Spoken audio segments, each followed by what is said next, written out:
We're now going to look at an immutable list.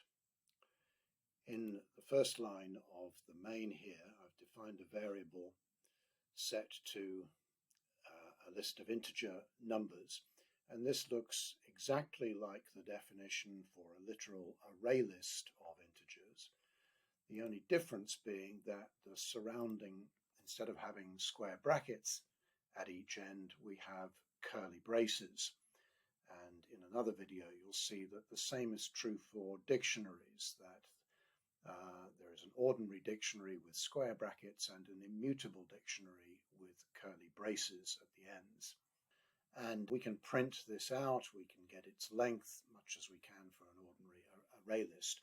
The first difference is that we don't use indexes on an immutable list. It's not an array list. So if we want to get a particular element out, element number 4, we would say get 4. Remember that counts from 0 as always.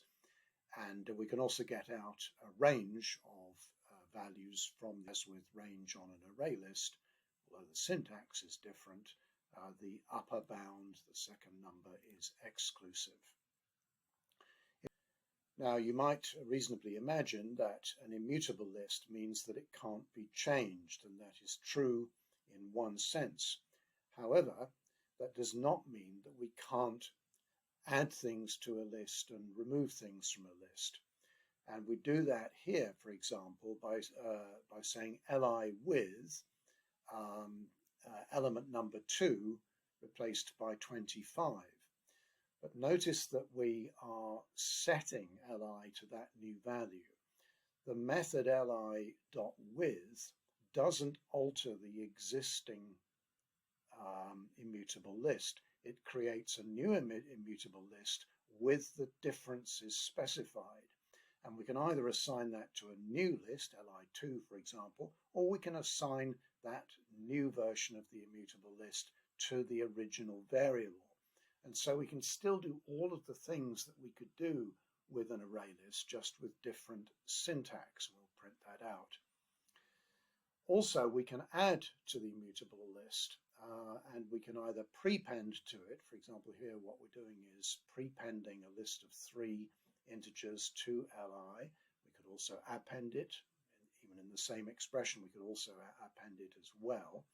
And that again is going to produce a new immutable list with the differences specified, and we're again going to assign it back to the same variable. So if we run this, we can see there's the original immutable list. The length is 5. Element number 4, the last one, is 95. If we get a range out of it, remember that's exclusive, so we're getting elements 2 and 3. We can change element 2 to 25, that's here. And finally, we can prepend these new values onto that list to get a new and larger list. So immutable list is likely to be the first kind of data structure where you've been aware of the idea of immutability, but in fact, in every programming language, strings are immutable.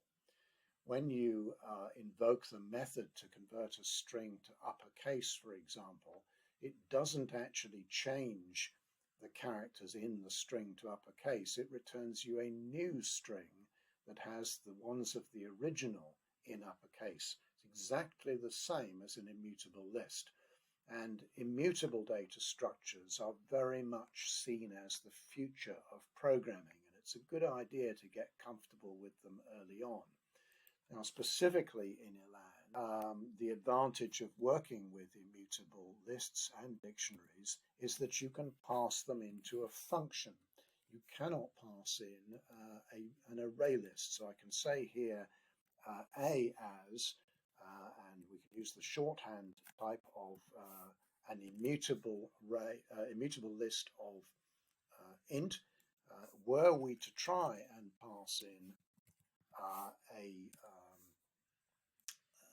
an array list, we need to just specify this to get it to compile. So, and you can now see that we're parsing, but we've got a compile error, and it's saying that the type you're using here would have to be immutable in order to be used in a function.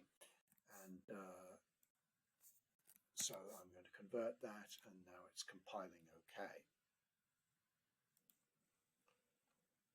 So let's look at this in practice in a larger program. And here, my merge sort routine. The function merge sort takes in a list which is an immutable list of type string, indicated by the curly braces, and it is going to return an immutable list of type string.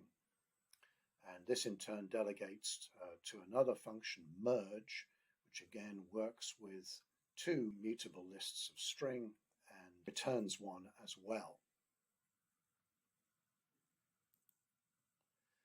And in fact, I've just noticed that I'm setting the result initially to a new immutable list of string, which is actually a more long-winded way of writing empty string. So there's an improvement already. And because I've got lots of tests written for this program, I made the change and immediately all the tests pass. I know that was a safe thing to do. And here up in the main, we're setting up a literal immutable list, and then we're applying merge sort to it. So if we run the program, we would expect to see the same list sorted into alphabetical order. And there it is.